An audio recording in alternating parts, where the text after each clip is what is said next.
ಅದು ಮುಂಜಾನೆಯ ಶಬ್ದ. ಹಳ್ಳಿಯಲ್ಲಿ ಹಕ್ಕಿಗಳ ಶಬ್ದ ಎಲ್ಲಾನೂ ಕೇಳಿಸ್ತಾ ಇತ್ತು.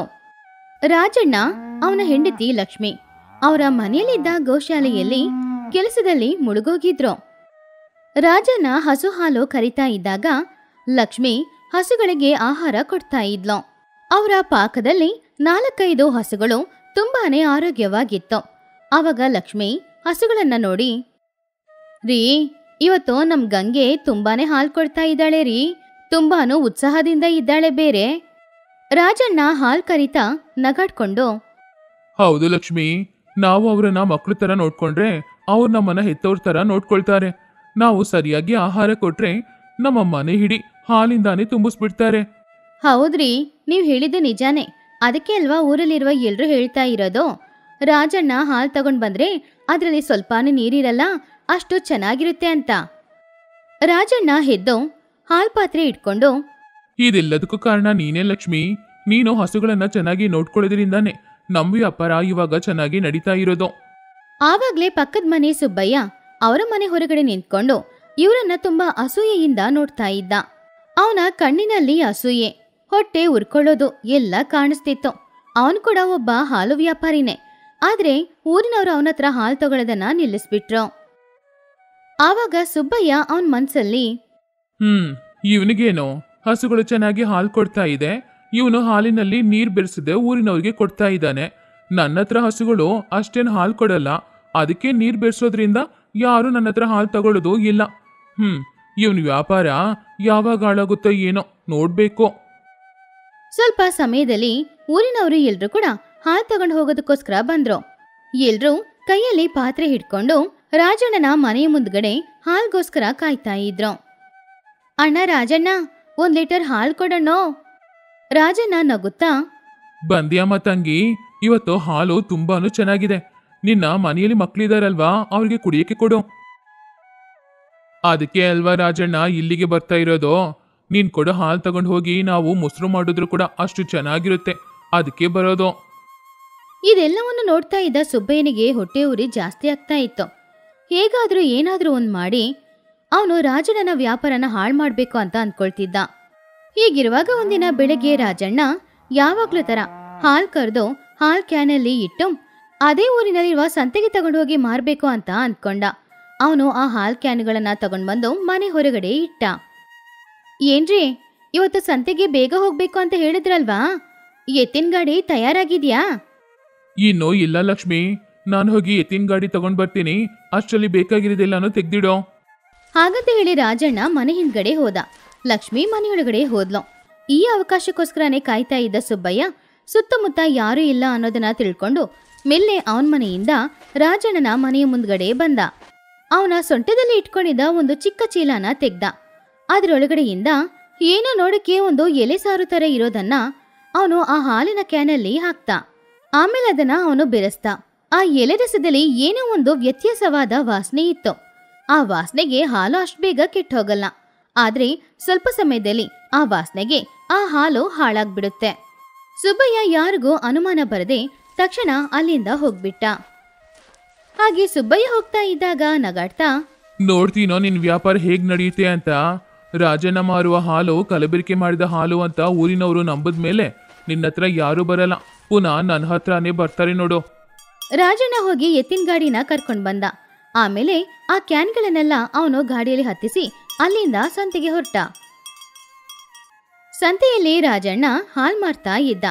ಹಾಲು ತಗೊಂಡು ಹೋದ ಒಬ್ಳು ಮಹಿಳೆ ಸ್ವಲ್ಪ ಸಮಯದಲ್ಲಿ ವಾಪಸ್ ಬಂದ್ಲು. ಅಣ್ಣ ರಾಜಣ್ಣ, ಏನ್ ಹಾಲು ಕೊಟ್ಟಿದ್ದೀರಾ? ನಾನು ಹಾಲು ಬಿಸಿ ಮಾಡ್ತಾ ಇದ್ದಾಗ ಹಾಲು ಕೆಟ್ಟೋಯ್ತಣ್ಣ, ಅದು ಅಲ್ಲದೆ ಏನೋ ವಾಸನೆ ಬರ್ತಿದೆ. ರಾಜಣ್ಣ ಆಶ್ಚರ್ಯದಿಂದ, ಏನಮ್ಮ ಇದು, ಯಾವಾಗ್ಲೂ ಕೊಡೋ ಹಾಲ್ ತಾನೆ, ನನ್ನ ಹಸುಗಳು ಕೂಡ ಆರೋಗ್ಯದಿಂದಾನೇ ಇದೆ, ಹಾಲ್ ಕರೆದ ತಕ್ಷಣ ತಗೊಂಡ್ ಬಂದ್ಬಿಟ್ಟೆ ಬೇರೆ. ಹಾಗೆ ರಾಜಣ್ಣ ಮಾತಾಡ್ತಾ ಇದ್ದಾಗ್ಲೇ ಒಬ್ರು ನಂತರ ಇನ್ನೊಬ್ರು ಬಂದು ಅದೇ ವಿಷಯನ ಹೇಳಿದ್ರು, ಹಾಲು ಕೆಟ್ಟೋಯ್ತು ಅಂತ. ಅದನ್ನು ಕೇಳ್ತಾ ಇದ್ದ ರಾಜಣ್ಣನಿಗೆ ಏನಾಯ್ತು ಅನ್ನೋದೇ ಅರ್ಥ ಆಗ್ಲಿಲ್ಲ. ಆಮೇಲೆ ಕೊನೆಗೆ ಬೇರೆ ದಾರಿ ಇಲ್ದೆ ಅವನು ಉಳಿದ ಹಾಲು ಎಲ್ಲಾನು ಮನೆಗೆ ವಾಪಸ್ ತಗೊಂಡ್ ಬಂದ. ಏನ್ರಿ, ಮುಖ ಬಾಡಿ ಹೋಗಿದೆ, ಸಂತೆಯಲ್ಲಿ ವ್ಯಾಪಾರ ಚೆನ್ನಾಗಿ ನಡೀಲಿಲ್ವಾ? ರಾಜಣ್ಣ ನಡೆದಿದ್ದೆಲ್ಲಾನು ಹೇಳಿ, ನನಗೇನೂ ಅರ್ಥನೇ ಆಗ್ತಿಲ್ಲ ಲಕ್ಷ್ಮಿ. ನಾವು ಮಾರೋ ಹಾಲು ಯಾವಾಗ್ಲೂ ಚೆನ್ನಾಗಿರುತ್ತೆ, ಆದ್ರೆ ಇವತ್ತು ಹೇಗೆ ಕೆಟ್ಟೋಯ್ತು ಅಂತ ಗೊತ್ತಿಲ್ಲ. ನನ್ನ ಹೆಸರೆಲ್ಲ ಹಾಳಾಯ್ತು. ಅಯ್ಯೋ, ಯಾಕಿಷ್ಟು ಬೇಜಾರು ಮಾಡ್ಕೊಳ್ತೀರಾ? ಏನಾದ್ರೂ ತಪ್ಪು ನಡೆದಿರುತ್ತೆ, ನಾಳೆ ಸರಿ ಹೋಗುತ್ತೆ. ಆದ್ರೆ ಮರುದಿನ ಕೂಡ ಹಾಲು ಅದೇ ರೀತಿ ಹಾಳಾಗ್ತಾ ಇತ್ತು. ರಾಜಣ್ಣನ ಹತ್ತಿರ ಹಾಲು ತಗೊಂಡು ಹೋದವರು ಎಲ್ರು ವಾಪಸ್ ತಗೊಂಡ್ ಬಂದ್ ಕೊಟ್ಟು ರಾಜಣ್ಣನ ಬಾಯಿಗೆ ಬಂದ ಹಾಗೆ ಬೈತಾ ಇದ್ರು. ಹಾಗೆ ಊರಿನವರು ರಾಜಣ್ಣ ಕೂಡ ಹಾಲಿನಲ್ಲಿ ಕಲಬೆರಕೆ ಮಾಡ್ತಾ ಇದ್ದಾನೆ ಅಂತ ನಂಬ್ತಾ ಇದ್ರು. ಹಾಗೆ ರಾಜಣ್ಣನ ವ್ಯಾಪಾರ ತುಂಬಾನು ನಷ್ಟ ಆಗ್ತಾ ಇತ್ತು. ಇನ್ನೊಂದ್ ಕಡೆ ಸುಬ್ಬಯ್ಯನ ವ್ಯಾಪಾರ ಚೆನ್ನಾಗಿ ನಡೀತಾ ಇತ್ತು. ರಾಜಣ್ಣನ ಹತ್ತಿರ ಹಾಲು ತಗೊಳ್ದೆ ಇದ್ದವರು ಕೆಲವರು ಸುಬ್ಬಯ್ಯನ ಹತ್ರ ತಗೊಳಕ್ಕೆ ಶುರು ಮಾಡಿದ್ರು. ಆವಾಗ ಸುಬ್ಬಯ್ಯ ರಾಜಣ್ಣನ ನೋಡಿ ತಮಾಷೆ ಮಾಡಿ ನಗಾಡ್ದ. ಏನನ್ನ ವ್ಯಾಪಾರ ಸರಿಯಾಗಿ ನಡೀತಿಲ್ವಂತೆ? ಸರಿ, ಏನ್ ಮಾಡಕ್ಕಾಗುತ್ತೆ, ಒಳ್ಳೆಯವರಿಗೆ ಕಾಲ ಇಲ್ಲ, ಬೇರೆ ವ್ಯಾಪಾರ ಮಾಡ್ಕೊಳ್ಳೋಣ. ರಾಜಣ್ಣ ಏನು ಹೇಳ್ದೆ ಅಲ್ಲಿಂದ ಹೋಗ್ಬಿಟ್ರು. ಅವರ ಮನಸ್ಸಿನಲ್ಲಿ ಯಾಕೋ ತುಂಬಾನೇ ಕಷ್ಟ. ಹೇಗಾದ್ರೂ ಅವರು ಒಳ್ಳೆಯವರನ್ನೋದನ್ನ ನಿರೂಪಣೆ ಮಾಡ್ಬೇಕು ಅಂತ ಅವರು ಅಂದ್ಕೊಂಡ್ರು. ಒಂದಿನ ರಾತ್ರಿ ಸಮಯ ರಾಜಣ್ಣ ಲಕ್ಷ್ಮಿ ಮನೆಯಲ್ಲಿ ಕೂತ್ಕೊಂಡು ಈ ವಿಷಯದ ಬಗ್ಗೆನ ಆಲೋಚನೆ ಮಾಡ್ತಾ ಇದ್ರು. ಲಕ್ಷ್ಮಿ, ನಾವು ಬೇರೆ ಊರಿಗೆ ಹೋಗೋಣವಾ? ನನ್ನಿಂದ ಆಗ್ತಾ ಇಲ್ಲ. ನಾನು ಯಾವುದೇ ತಪ್ಪು ಮಾಡದೆ ಇಷ್ಟು ಶಿಕ್ಷೆನ ನನ್ನಿಂದ ಅನುಭವಿಸಕ್ಕಾಗಲ್ಲ. ಆವಾಗ ಲಕ್ಷ್ಮಿ, ಚಿಂತೆ ಪಡ್ಬೇಡಿ, ನಾವು ಯಾವಾಗ್ಲೂ ಎಲ್ರಿಗೂ ಒಳ್ಳೆ ಹಾಲನ್ನೇ ಕೊಟ್ಟಿದ್ದೀವಿ. ಇದ್ರಲ್ಲೇನೋ ತಪ್ಪು ನಡೆದಿದೆ, ಅದೇನು ಅಂತ ಕಂಡುಹಿಡಿಬೇಕು. ಸ್ವಲ್ಪ ತಾಳ್ಮೆಯಿಂದ ಯೋಚನೆ ಮಾಡಿ, ತಪ್ಪು ಎಲ್ಲಿ ನಡೀತಾ ಇದೆ. ನಾವು ಹಾಲು ಕರೆದ ಮೇಲೆ ಸಂತೆಗೆ ತಗೊಂಡು ಹೋಗೋದ್ರ ಮಧ್ಯದಲ್ಲಿ ಏನೋ ಒಂದು ನಡೀತಾ ಇದೆ. ಏನ್ ನಡೀತಾ ಇದೆ? ನಾನು ಹಾಲು ಕರೆದು ತಗೊಂಡ್ ಬಂದಿಟ್ಟು ಆಮೇಲೆ ಗಾಡಿ ತಗೊಂಡ್ ಬಂದು ಅದ್ರಲ್ಲಿ ಇಟ್ಕೊಂಡು ಸಂತೆಗೆ ಹೋಗ್ತಾ ಇದ್ದೀನಿ. ಆವಾಗ ಲಕ್ಷ್ಮಿ ಯೋಚನೆ ಮಾಡಿ, ಹಾಲು ಕರೆದು ತಗೊಂಡ್ ಬಂದು ಇಡ್ತಾ ಇದೀವಲ್ವಾ, ಒಂದ್ ವೇಳೆ ಆ ಸಮಯದಲ್ಲಿ ಏನಾದ್ರೂ ಆಗ್ತಾ ಇದೆಯಾ? ಆವಾಗ ಲಕ್ಷ್ಮಿಗೆ ಸುಬ್ಬಯ್ಯನ ಮೇಲೆ ಸಂದೇಹ ಬಂತು. ಯಾಕಂದ್ರೆ ಕೆಲವು ದಿನಗಳಿಂದ ಅವನು ನಡ್ಕೊಳ್ಳುವ ವಿಧಾನ, ಹಾಗೇನೆ ಆವಾಗವಾಗ ಅವರ ಮನೆಯ ಸುತ್ತಮುತ್ತ ನಡೀತಾ ಇರೋದು, ಇದೆಲ್ಲಾನು ಲಕ್ಷ್ಮಿಗೆ ಗೊತ್ತು. ನನಗ್ಯಾಕೋ ಆ ಸುಬ್ಬಯ್ಯನ ಮೇಲೇನೆ ಸಂದೇಹ ಇದೆ ರೀ. ಯಾಕಂದ್ರೆ ನಮ್ ವ್ಯಾಪಾರ ಹಾಳಾದ್ಮೇಲೆ ಅವನದು ತುಂಬಾ ಸಂತೋಷವಾಗಿದ್ದಾನೆ. ಅದು ಅಲ್ಲದೆ ನೀವು ಗಾಡಿಯಲ್ಲಿ ಹಾಲು ತೆಗ್ದಿಡುವಾಗ ಅವನು ನಮ್ಮನೆ ಕಡೆನೆ ನೋಡ್ತಾ ಇರೋದನ್ನ ನಾನು ನೋಡ್ದೆ. ಅವನಿಗೆ ನಮ್ಮ ಮೇಲೆ ಹೊಟ್ಟೆ ಉರಿ ಇದೆ, ಆದ್ರೆ ಇಷ್ಟು ಕೇವಲವಾದ ಕೆಲಸನ ಮಾಡ್ತಾನಾ? ಅಸೂಯೆ ಯಾರನ್ ಬೇಕಾದ್ರೂ ಏನ್ ಬೇಕಾದ್ರೂ ಮಾಡಿಸುತ್ತೇರಿ. ಒಂದ್ ಕೆಲ್ಸ ಮಾಡೋಣವಾ, ನಾಳೆ ಹಾಲು ಕರೆದ್ಮೇಲೆ ಯಾರಿಗೂ ಗೊತ್ತಿಲ್ಲದೆ ನಾವಿಬ್ರು ಅದನ್ನ ನೋಡ್ತಾನೆ ಇರೋಣ, ಅವಾಗ ಏನ್ ನಡೆಯುತ್ತೆ ಅಂತ ಗೊತ್ತಾಗುತ್ತೆ. ಅವರು ಅಂದ್ಕೊಂಡ ಹಾಗೇನೆ ಮರುದಿನ ಬೆಳಗ್ಗೆ ಯಾವಾಗ್ಲೂ ತರ ಹಾಲು ಕರೆದು ಆ ಹಾಲ್ಕೆನ ಮನೆ ಮುಂದ್ಗಡೆ ತಗೊಂಡ್ ಬಂದಿಟ್ಟು ಆಮೇಲೆ ಮನೆಯೊಳಗಡೆಯಿಂದ ಯಾರಾದ್ರೂ ಬರ್ತಾ ಇದ್ದಾರ ಅಂತ ನೋಡ್ತಾ ಇದ್ರು. ಅವರು ಅಂದ್ಕೊಂಡ ಹಾಗೇನೆ ಆವಾಗ್ಲೇ ಸುಬ್ಬಯ್ಯ ಅವ್ರ ಮನೆಯ ಹತ್ರ ಬಂದ. ಅವನ ಸೊಂಟದಲ್ಲಿ ಇಟ್ಕೊಂಡಿದ್ದ ಒಂದು ಚಿಕ್ಕ ಚೀಲನ ಹೊರಗಡೆ ತೆಗ್ದ. ಅದ್ರಲ್ಲಿದ್ದ ಆ ಎಲೆ ರಸನ ಹಾಲಿನಲ್ಲಿ ಹಾಕಕ್ ಹೋದ. ಅದನ್ನು ನೋಡ್ತಾ ಇದ್ದ ರಾಜಣ್ಣ ಲಕ್ಷ್ಮಿ ಇಬ್ರು ಕೂಡ ತಕ್ಷಣ ಹೊರಗಡೆ ಬಂದ್ರು. ನಿಲ್ಲು ಸುಬ್ಬಯ್ಯ, ಹಾಲಲ್ಲಿ ಏನ್ ಹಾಕ್ತಾ ಇದ್ಯಾ? ಸುಬ್ಬಯ್ಯ ಅವರನ್ನ ನೋಡಿ ತುಂಬಾನು ಹೆದರ್ಬಿಟ್ಟ. ಕೈಯಲ್ಲಿದ್ದ ಚೀಲನ ಅವನು ಕೆಳಗಡೆ ಹಾಕ್ತ. ಅಲ್ಲಿಂದ ತಪ್ಪಿಸ್ಕೊಳ್ಬೇಕು ಅಂತ ಅಂದ್ಕೊಂಡ. ಎಲ್ಗೋ ಓಡ್ ಹೋಗ್ತಾ ಇದ್ಯಾ? ನೀನ್ ಯಾರು ಅಂತ ನನಗ್ ಗೊತ್ತಾಯ್ತಲ್ವಾ? ಊರಿನವ್ರಿಗೆ ಗೊತ್ತಾಗೋದ್ ಬೇಡ್ವಾ? ಆವಾಗ ಲಕ್ಷ್ಮಿ ರಾಜಣ್ಣನ ಹತ್ರ, ನಿಲ್ಲಿ, ಯಾಕಿಷ್ಟು ಕೋಪ ಪಡ್ತಾ ಇದ್ದೀರಾ? ಇವನನ್ನ ಇಲ್ಲೇ ಇಟ್ಟು ಹೊಡೆದ್ರೆ ಆಮೇಲೆ ಊರಿನವರು ಯಾಕೆ ಹೊಡೆದೆ ಅಂತ ಕೇಳ್ತಾರೆ. ಇವನ ಕಳ್ಳ ಬುದ್ಧಿನ ಊರಿನವ್ರಿಗೆ ನಾವೇ ತಿಳಿಸ್ಬೇಕು. ಹಾಗೆ ಅವರು ಇಬ್ರು ಸೇರಿ ಆ ದಿನ ಪಂಚಾಯಿತಿಗೆ ಎಲ್ರನ್ನ ಬರಕ್ ಕೇಳಿದ್ರು. ಆವಾಗ ಊರಿನ ಮುಖ್ಯಸ್ಥನಾದ ರಾಮಯ್ಯ ಹಾಗೂ ಊರಿನವರು ಎಲ್ರು ಕೂಡ ಪಂಚಾಯಿತಿಗೆ ಬಂದ್ರು. ಏನ್ ರಾಜಣ್ಣ, ಇಷ್ಟ ಬೆಳಿಗ್ಗೆ ಎಲ್ಲರನ್ನ ಬರಕೇಳಿದೀಯಾ? ಏನ್ ವಿಷಯ? ರಾಜಣ್ಣ ಎಲ್ಲ ವಿಷಯನೂ ಹೇಳ್ದ. ಸುಬ್ಬಯ್ಯ ಕಳ್ಳತನದಿಂದ ಹಾಲಿನಲ್ಲಿ ಏನೋ ಬೆರೆಸ್ತಾ ಇದ್ದಾನೆ ಅಂತ ಹೇಳ್ದ. ಆವಾಗ ಸುಬ್ಬಯ್ಯ ಅಳೋತರ ನಾಟಕ ಮಾಡಿ, ಅಯ್ಯೋ ಅಯ್ಯೋ, ಏನ್ ರಾಜಣ್ಣ ಇದು? ಯಾಕೆ ನನ್ ಮೇಲೆ ಈ ರೀತಿ ಆರೋಪ ಹೊರಿಸ್ತಾ ಇದೀಯಾ? ನಿನ್ ವ್ಯಾಪಾರ ಚೆನ್ನಾಗಿಲ್ಲ ಅಂದ್ರೆ ಅದಕ್ಕೆ ನಾನೇನ್ ಮಾಡೋದು? ಇಷ್ಟು ದೊಡ್ಡ ಆರೋಪ ಹೊರಿಸ್ಬೋದಾ? ಆವಾಗ ಮುಖ್ಯಸ್ಥ, ಇಲ್ ನೋಡು ರಾಜಣ್ಣ, ಆಧಾರ ಇಲ್ದೆ ಯಾರ ಮೇಲೇನೋ ಆರೋಪ ಹೊರಿಸ್ಬಾರ್ದು. ನೀನು ನೋಡ್ದೆ ಅಂತಿದ್ಯಾ, ಅವನು ಇಲ್ಲ ಅಂತಿದ್ದಾನೆ, ಇದ್ರಲ್ಲಿ ಯಾರು ಹೇಳೋದು ನಿಜ? ಆವಾಗ ಲಕ್ಷ್ಮಿ ಮುಖ್ಯಸ್ಥನ ಹತ್ರ, ದಣಿ, ನಮ್ಮ ಹತ್ರ ಆಧಾರ ಇದೆ. ಸುಬ್ಬಯ್ಯ ನಮ್ಮ ಹಾಲಲ್ಲಿ ಹಾಕೋದು ಈ ಎಲೆ ರಸನೇ. ಹಾಗಂತ ಆ ಚಿಕ್ಕ ಚೀಲನ ತೆಗೆದು ತೋರ್ಸಿದ್ಲು. ಇದ್ರಿಂದಾನೆ ನಮ್ಮ ಹಾಲು ಹಾಳಾಗ್ತಿರೋದು. ಆ ಚೀಲ ನಂದಲ್ಲ, ನನ್ನನ್ನ ಸಿಕ್ಕಾಕ್ಸ್ಬೇಕು ಅನ್ನೋದಕ್ಕೋಸ್ಕರ ಅವರೇ ಇದನ್ನ ಮಾಡ್ತಿರೋದು. ಆವಾಗ ಲಕ್ಷ್ಮಿ ನಗುತ್ತಾ, ಹಾಗಾದ್ರೆ ನನ್ನ ಹತ್ರ ಇನ್ನೊಂದು ಆಧಾರನೂ ಇದೆ. ನಿನ್ನೆ ಸುಬ್ಬಯ್ಯ ರಾತ್ರಿ ಸಮಯ ನಮ್ಮ ಮನೆ ಸುತ್ತ ಸುತ್ತಾಡ್ತಾ ಇರುವಾಗ ನಮ್ಮ ಮನೆ ಹೊರಗಡೆ ಇದ್ದ ಮೊಳೆಯಲ್ಲಿ ಅವನ ಅಂಗವಸ್ತ್ರ ಸಿಕ್ಕಾಕೊಂಡು ಹರಿದೋಗಿದೆ. ಆ ಹರಿದೋಗಿರುವ ಚಿಕ್ಕ ತುಂಡು ಇಲ್ಲಿದೆ ನೋಡಿ. ಹಾಗಂತ ಒಂದು ಚಿಕ್ಕ ಬಟ್ಟೆ ತುಂಡನ್ನ ತೋರ್ಸಿದ್ಲು. ಇವಾಗ ಸುಬ್ಬಯ್ಯನ ಹತ್ರ ಇರುವ ಆ ಅಂಗವಸ್ತ್ರನ ನೋಡಿ, ಇದು ಆ ಅಂಗವಸ್ತ್ರದೇ ಅಂತ ಗೊತ್ತಾಗುತ್ತೆ. ಹಾಗಂತ ಲಕ್ಷ್ಮಿ ಹೇಳಿದಾಗ ಎಲ್ರೂ ಸುಬ್ಬಯ್ಯನ ನೋಡಿದಾಗ ಅವನು ಆ ಬಟ್ಟೆನ ಮರೆ ಮಾಡ್ಬೇಕು ಅಂತ ಅಂದ್ಕೊಳ್ತಾ ಇದ್ದ. ಆದ್ರೆ ಅಷ್ಟರಲ್ಲಿ ಊರಿನ ಮುಖ್ಯಸ್ಥ ಅವನ ಹತ್ತಿರ ಬಂದು ಆ ಬಟ್ಟೆನ ನೋಡಿದಾಗ ಲಕ್ಷ್ಮಿ ಹೇಳಿದ ಹಾಗೇನೆ ಆ ಬಟ್ಟೆ ಹರಿದೋಗಿತ್ತು. ಲಕ್ಷ್ಮಿ ಹತ್ತಿರ ಇರುವ ಬಟ್ಟೆನೂ ಅದನ್ನು ಒಂದೇ ಆಗಿತ್ತು. ಆವಾಗ ರಾಮಯ್ಯ ಕೋಪದಿಂದ, ಸುಬ್ಬಯ್ಯ, ನಿಜ ಒಪ್ಕೋ. ನೀನ್ ಮಾಡಿದ ತಪ್ಪು ಆಧಾರದೊಂದಿಗೆ ರುಜುವಾಗಿದೆ. ಇಲ್ಲಾಂದ್ರೆ ಈ ಊರನ್ ಬಿಟ್ಟೆ ಕಳಿಸ್ಬಿಡ್ತೀವಿ. ಆವಾಗ ಸುಬ್ಬಯ್ಯ ತಲೆ ಬಗ್ಗಿ ಅವನು ಮಾಡಿದ ತಪ್ಪನ್ನ ಒಪ್ಕೊಂಡ. ರಾಜಣ್ಣನ ಮೇಲೆ ಅಸೂಯೆಯಿಂದಾನೆ ಅವನು ವ್ಯಾಪಾರನ ಹಾಳು ಮಾಡೋದಕ್ಕೋಸ್ಕರನೇ ಈ ರೀತಿ ಮಾಡ್ದೆ ಅಂತ ಅವನು ಎಲ್ಲರ ಮುಂದ್ಗಡೆನೂ ಹೇಳ್ದ. ಅದನ್ನ ನೋಡಿ ಎಲ್ಲರೂ ಸುಬ್ಬಯ್ಯನನ್ನ ಬೈದ್ರು. ರಾಜಣ್ಣನ ಪ್ರಾಮಾಣಿಕತೆಯನ್ನ ಹೊಗಳಿದ್ರು. ನೋಡಿದ್ರಾ, ಯಾರೊಬ್ಬ ಪ್ರಾಮಾಣಿಕತೆಯಿಂದ ಇರ್ತಾನೋ ಅವನು ಯಾವಾಗ್ಲೂ ಸೋಲಲ್ಲ. ರಾಜಣ್ಣ ಲಕ್ಷ್ಮಿ ಇಬ್ರು ಕೂಡ ಬುದ್ಧಿವಂತಿಕೆಯಿಂದ ಯಾರ್ ತಪ್ಪು ಮಾಡಿದ್ರು ಅಂತ ನಿರೂಪಣೆ ಮಾಡಿದ್ದಾರೆ. ಈ ಸುಬ್ಬಯ್ಯ ಅಸೂಯೆಯಿಂದ ಮಾಡಿರುವ ಕೆಲಸ ಇದು. ಸುಬ್ಬಯ್ಯ ಊರಿನವರ ಮುಂದ್ಗಡೆ ರಾಜಣ್ಣನ ಕಾಲಿನಲ್ಲಿ ಬಿದ್ದು ಕ್ಷಮಾಪಣೆ ಕೇಳ್ದ. ಆವಾಗ ರಾಜಣ್ಣ ದೊಡ್ಡ ಮನ್ಸಿಂದ ಅವನನ್ನ ಕ್ಷಮಿಸಿದ್ರು. ಅಸೂಯೆ ಗುಣ ಇದ್ರೆ ಬಾಳಕ್ಕಾಗಲ್ಲ ಸುಬ್ಬಯ್ಯ. ಯಾವಾಗ್ಲೂ ನೀನು ಒಳ್ಳೇದು ಬಯಸು, ನಿನಗೆ ಒಳ್ಳೇದೇ ನಡೆಯುತ್ತೆ. ಆ ದಿನದಿಂದ ರಾಜಣ್ಣನ ವ್ಯಾಪಾರ ಪುನಃ ಚೆನ್ನಾಗಿ ನಡೀತಾ ಇತ್ತು. ಊರಿನವರಿಗೆ ಅವನ ಮೇಲೆ ಇದ್ದ ನಂಬಿಕೆ 2 ಪಟ್ಟು ಹೆಚ್ಚಾಯಿತು. ಸುಬ್ಬಯ್ಯ ಅವನ ತಪ್ಪು ತಿಳ್ಕೊಂಡು ಅವನು ಕೂಡ ಸರಿಯಾಗಿ ವ್ಯಾಪಾರ ಮಾಡಕ್ ಶುರು ಮಾಡ್ದ.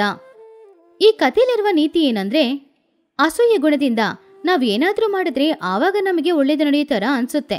ಆದ್ರೆ ಯಾವಾಗ್ಲೂ ಜೀವನದಲ್ಲಿ ಪ್ರಾಮಾಣಿಕತೆನೇ ಗೆಲ್ಲೋದು. ಹರಿನಾಥಪುರ ಅನ್ನುವ ಊರಿನಲ್ಲಿ ಶಂಕರಯ್ಯ ಅನ್ನುವ ಒಬ್ಬ ಅಡಿಗೆ ಮಾಡುವವನು ಇದ್ದ. ಶಂಕರಯ್ಯ ಅದೇ ಊರಿನಲ್ಲಿ ಇದ್ದ ವಿಶ್ವೇಶ್ವರಯ್ಯನ ಮನೆಯಲ್ಲಿ ಅಡಿಗೆಯವನಾಗಿ ಕೆಲಸ ಮಾಡ್ತಿದ್ದ. ಶಂಕರಯ್ಯ ಮಾಡುವ ಅಡಿಗೆ ಅಂದ್ರೆ ವಿಶ್ವೇಶ್ವರಯ್ಯನಿಗೆ ತುಂಬಾನೇ ಇಷ್ಟ. ಹಲವಾರು ವರ್ಷಗಳಿಂದ ಶಂಕರಯ್ಯ ವಿಶ್ವೇಶ್ವರಯ್ಯನ ಮನೆಯಲ್ಲಿ ಅಡಿಗೆಯವನಾಗಿ ಕೆಲಸ ಮಾಡ್ತಿದ್ದ. ಶಂಕರಯ್ಯ ಏನೇ ಅಡಿಗೆ ಮಾಡಿದ್ರೂ ರುಚಿ ತೋರ್ಸೋದಕ್ಕೋಸ್ಕರ ಮೊದಲು ವಿಶ್ವೇಶ್ವರಯ್ಯನಿಗೆ ತಗೊಂಡು ಹೋಗಿ ಅವನು ಮಾಡಿದನ್ನ ಕೊಡ್ತಾ ಇದ್ದ. ವಿಶ್ವೇಶ್ವರಯ್ಯ ಚೆನ್ನಾಗಿದೆ ಅಂತ ಹೇಳಿದ್ರೇನೆ ಶಂಕರಯ್ಯ ಸಂತೋಷ ಪಡ್ತಾ ಇದ್ದ. ವಿಶ್ವೇಶ್ವರಯ್ಯ ಶಂಕರಯ್ಯನನ್ನ ಅವನ ಮನೆಯಲ್ಲಿ ಒಬ್ನಾಗಿನೇ ನೋಡ್ತಾ ಇದ್ದ. ಒಂದಿನ ಊರಿಗೆ ಹೋಗಿ ಬಂದ ವಿಶ್ವೇಶ್ವರಯ್ಯ ಮನೆಗೆ ಬಂದು ಈ ರೀತಿ ಹೇಳಿದ್ರು. ಶಂಕರಯ್ಯ, ಅಯ್ಯ ಬಂದ್ರಾ? ನಿಮ್ಗೆ ಕುಡಿಯಕ್ಕೆ ಏನಾದ್ರೂ ಮಜ್ಜಿಗೆ ತಗೊಂಡ್ ಬರ್ಲಾ? ಕುಡಿತೀರಾ? ಇಲ್ಲ, ಮಜ್ಜಿಗೆ ಬೇಡ, ನನಗೆ ಬೇಗ ಊಟ ಸಿದ್ಧ ಮಾಡು. ನಾನು ವ್ಯಾಪಾರ ವಿಷಯಕ್ಕೋಸ್ಕರ ಊರಿಗೆ ಹೋಗಿದ್ದೆ ಅಲ್ವಾ, ಅಲ್ಲಿ ನನಗೆ ಇಷ್ಟನೇ ಇಲ್ಲದೆ ಇರುವ ಆಹಾರ ಕೊಟ್ರು. ಬೇರೆ ದಾರಿ ಇಲ್ಲದೆ ಹಸಿವಿಗೋಸ್ಕರ ತಿಂದೆ. ಆದ್ರೆ ಇವಾಗ ನೀನ್ ಮಾಡಿಕೊಡೋ ಯಾವುದೇ ಆಹಾರ ಇದ್ರೂ ಸರಿ, ನಾನು ಬೇಗ ತಿಂದ್ಬಿಡ್ತೀನಿ, ತಗೊಂಡ್ಬಾ. ಹಸಿವಾಗ್ತಿದೆ, ಬೇಗ ಹೋಗಿ ತಗೊಂಡ್ಬಾ. ಸರಿ ದಣಿ, ಇವಾಗ್ಲೇ ತಗೊಂಡ್ಬರ್ತೀನಿ. ಹಾಗಂತ ಹೇಳಿದ ಶಂಕರಯ್ಯ. ಅವನು ಹೋಗಿ ಆಹಾರನ ತಗೊಂಡ್ ಬಂದ. ವಿಶ್ವೇಶ್ವರಯ್ಯ ಆಹಾ ತುಂಬಾನೇ ಅದ್ಭುತವಾಗಿದೆ ಅಂತ ಹೇಳಿ ಊಟ ಮಾಡಿ ಆಮೇಲೆ ಹೋಗಿ ಸ್ವಲ್ಪ ಹೊತ್ತು ವಿಶ್ರಾಂತಿನೂ ತಗೊಂಡ. ಹಾಗೆ ಶಂಕರಯ್ಯ ಏನೇ ಮಾಡಿಕೊಟ್ರು ಅದು ವಿಶ್ವೇಶ್ವರಯ್ಯನಿಗೆ ತುಂಬಾನು ಇಷ್ಟವಾಗ್ತಿತ್ತು. ಶಂಕರಯ್ಯನಿಗೆ ಅವನ ದಣಿಯಾದ ವಿಶ್ವೇಶ್ವರಯ್ಯನ ಮೇಲೆ ತುಂಬಾನೇ ಅಭಿಮಾನ ಇತ್ತು. ಶಂಕರಯ್ಯ, ನಾನು ಹೊರಗಡೆ ಹೋಗಿ ಬರ್ತೀನಿ. ಸರಿ ದಣಿ.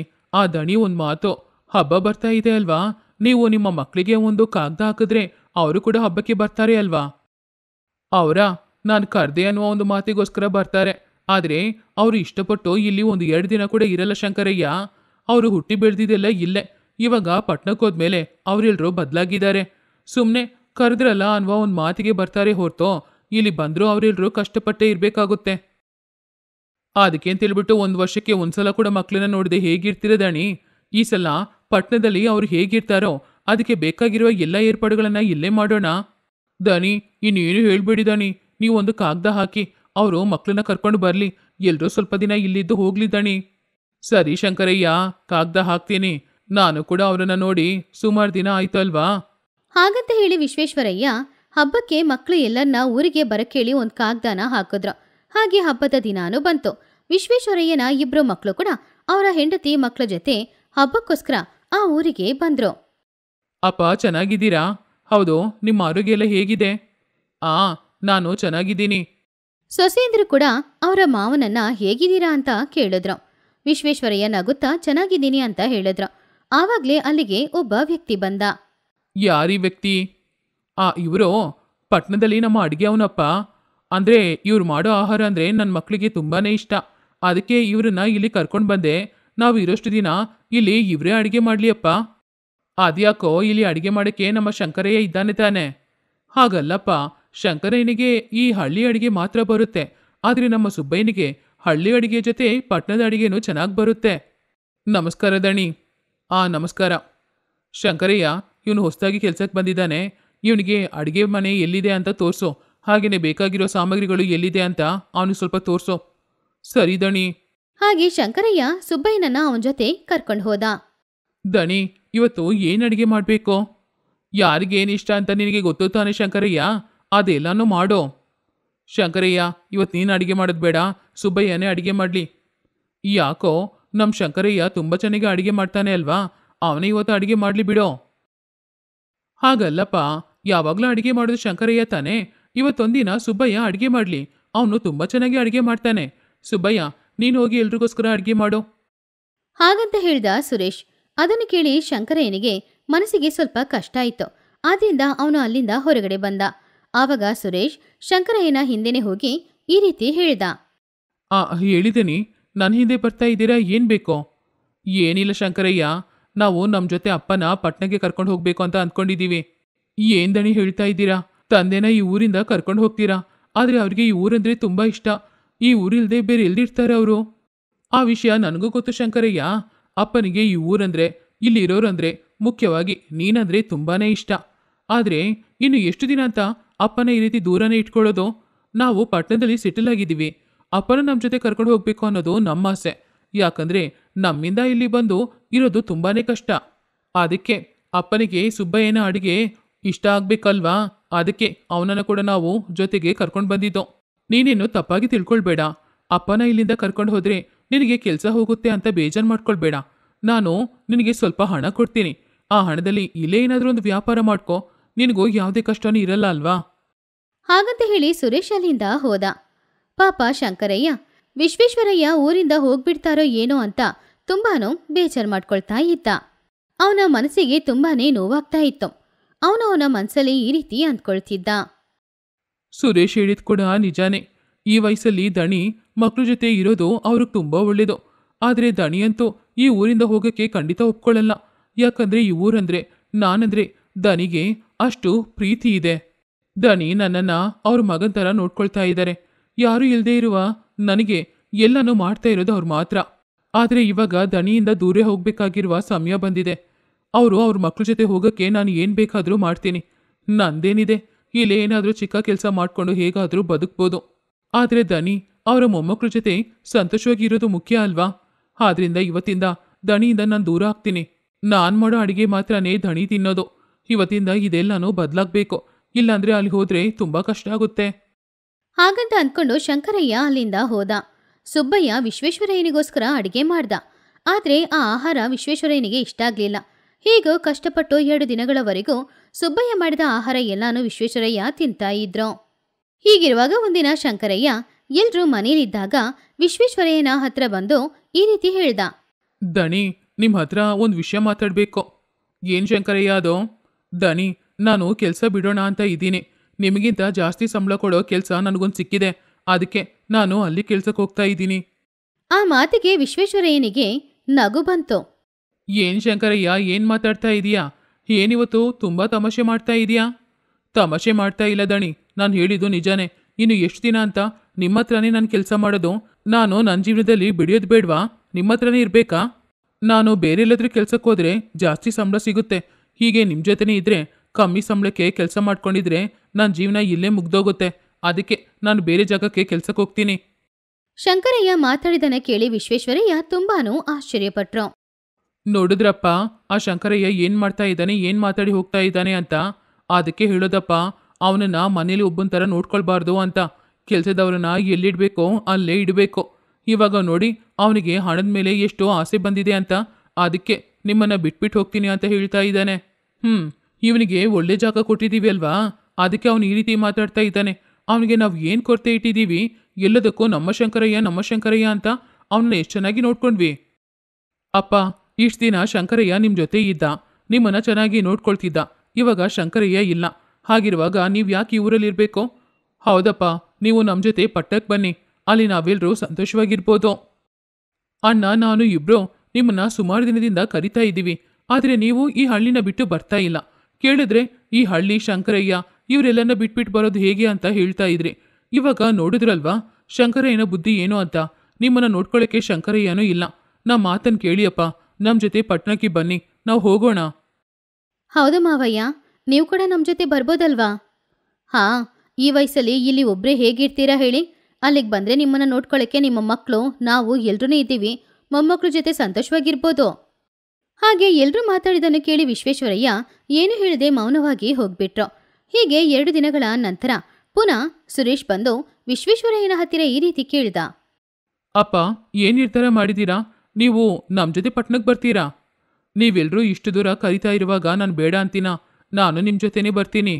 ಹಾಗಂತ ಹೇಳಿದ್ರು. ಅದನ್ನ ಕೇಳಿ ಮಕ್ಕಳು ಎಲ್ಲರೂ ಕೂಡ ಸಂತೋಷಪಟ್ರು. ಆ ಮಾತನ್ನು ಕೇಳಿ ಶಂಕರಯ್ಯ ಕೂಡ ಮನಸ್ಸೊಳಗಡೆ ಸಂತೋಷಪಟ್ಟರು ಕೂಡ ಅವನಿಗೆ ಯಾಕೋ ಇನ್ಮುಂದೆ ವಿಶ್ವೇಶ್ವರಯ್ಯನ ನೋಡಕ್ಕಾಗಲ್ಲ ಅನ್ನುವ ಕಷ್ಟನೂ ಬಂತು. ಹಾಗೆ ಇದ್ರು ಕೂಡ ಎಲ್ಲಿಗೆ ಹೋಗ್ತಾ ಇದ್ದಾರೆ, ಅವರ ಕುಟುಂಬದ ಜೊತೆ ಸಂತೋಷವಾಗಿ ಬಾಳಕ್ ಹೋಗ್ತಾ ಇದ್ದಾರೆ ಅಂತ ಅವನನ್ನ ಸಮಾಧಾನ ಮಾಡ್ಕೊಂಡ. ಹಾಗೆ ಕೆಲವು ದಿನಗಳು ಹೋಯ್ತು. ವಿಶ್ವೇಶ್ವರಯ್ಯ ಊರಿಗೆ ಹೋಗುವ ದಿನಾನು ಬಂತು. ಆವಾಗ ಶಂಕರಯ್ಯ ಬಂದ. ಶಂಕರಯ್ಯ, ದಣಿ ಏನಾದರೂ ಮರ್ತೋದ್ರಾ? ಗಾಡಿಯಲ್ಲಿ ಏನಾದರೂ ತೆಗ್ದಿಡ್ಲಾ? ನಾನೇನೂ ಮರ್ತೋಗಿಲ್ಲ. ನೀನು ಕೂಡ ಬಂದು ಗಾಡಿಯಲ್ಲಿ ಹತ್ತೋ. ನಿನ್ನ ವಸ್ತುಗಳನ್ನೆಲ್ಲ ಗಾಡಿಯಲ್ಲಿ ಯಾವಾಗಲೂ ಇಟ್ಟಾಯ್ತು. ನೀನು ಕೂಡ ನಮ್ಮ ಜೊತೆ ಪಟ್ಟಣಕ್ಕೆ ಬರ್ತಿದೀಯಾ? ಅಯ್ಯೋ ದಣಿ, ಏನು ಹೇಳ್ತಾ ಇದ್ದೀರಾ? ನಾನು ನಿಮ್ಮ ಜೊತೆ ಪಟ್ಟಣಕ್ಕೆ ಬರ್ತಾ ಇದ್ದೀನಾ? ಹೌದು ಶಂಕರಯ್ಯ, ನೀನು ಬರ್ತಾ ಇದೀಯಾ? ಶಂಕರಯ್ಯನಿಗೆ ಅದನ್ನ ಕೇಳಿ ಏನೂ ಅರ್ಥನೇ ಆಗ್ಲಿಲ್ಲ. ಏನು ಶಂಕರಯ್ಯ, ನನ್ನ ಹತ್ರ 2 ಮಾತು ತಪ್ಪಾಗಿ ಮಾತಾಡಿದ್ರೆ ನಾನು ನನ್ನ ಮಕ್ಳ ಜೊತೆ ಹೋಗ್ಬಿಡ್ತೀನಿ ಅಂತ ಅಂದ್ಕೊಂಡೆ. ಆದರೆ ನೀನು ನನ್ನ ಮನೆ ಅಡಿಗೆವನ್ ಮಾತ್ರ ಅಲ್ಲ, ನನ್ನ ಮನಸ್ಸಲ್ಲಿ ನಿನಗೊಂದು ದೊಡ್ಡ ಜಾಗ ಕೊಟ್ಟಿದ್ದೀನಿ. ನಿನ್ನ ಬಗ್ಗೆ ನನಗೆ ಎಲ್ಲನೂ ಗೊತ್ತು, ನೀನು ಎಂಥವನು ಅಂತ. ಅಷ್ಟು ಅರ್ಥ ಮಾಡ್ಕೊಳಕ್ಕಾಗಲ್ವ ನನ್ನಿಂದ? ನಾನು ನನ್ನ ಮಕ್ಳ ಜೊತೆ ಹೋಗ್ಬೇಕು ಅನ್ನೋದಕ್ಕೋಸ್ಕರ ತಾನೇ ನೀನು ನಾಟಕ ಆಡ್ದೆ. ಆದರೆ ಇಲ್ಲಿ ನಿನಗೋಸ್ಕರ ಯಾರೂ ಇಲ್ಲ. ನಾನು ಹೋದ್ರೆ ನೀನೊಬ್ಬನೇ ಇಲ್ಲಿ ಏನು ಮಾಡ್ತೀಯ ಹೇಳು? ಅದಕ್ಕೆ ನೀನು ಕೂಡ ನನ್ನ ಜೊತೆ ಬಾ. ಅಲ್ಲಿ ಪಟ್ಟಣದಲ್ಲಿ ನೀನು ಕೂಡ ನನ್ನ ಜೊತೆನೇ ಇರೋ, ನಮ್ಮ ಕುಟುಂಬದಲ್ಲಿ ಒಬ್ಬ ಸದಸ್ಯನಾಗಿ. ಹೌದು ಶಂಕರಯ್ಯ, ನಾನು ನಿನ್ನ ಬಗ್ಗೆ ತಪ್ಪಾಗಿ ತಿಳ್ಕೊಂಡಿದ್ದೆ. ಆದರೆ ಅಪ್ಪ ಹೇಳುವಾಗಲೇ ನೀನು ಎಂಥವನು ಅನ್ನೋದು ನನಗೆ ಅರ್ಥ ಆಯಿತು. ಬಾ ಶಂಕರಯ್ಯ, ನಮ್ಮ ಜೊತೆನೇ ಹೋಗೋಣ. ಆ ಮಾತನ್ನು ಕೇಳಿದ ಶಂಕರಯ್ಯನಿಗೆ ಕಣ್ಣಿಂದ ನೀರು ಬರ್ತಾ ಇತ್ತು. ಯಾರೂ ಇಲ್ಲದೆ ಇರುವ ಅವನಿಗೆ ಇಷ್ಟು ದೊಡ್ಡ ಕುಟುಂಬ ಸಿಕ್ಕಿದ್ದಕ್ಕೆ ಅವನು ತುಂಬಾನು ಸಂತೋಷಪಟ್ಟು ಅವ್ರ ಜೊತೆ ಕಾರಲ್ಲಿ ಹತ್ತಿ ಪಟ್ಟಣಕ್ಕೆ ಹೋದ.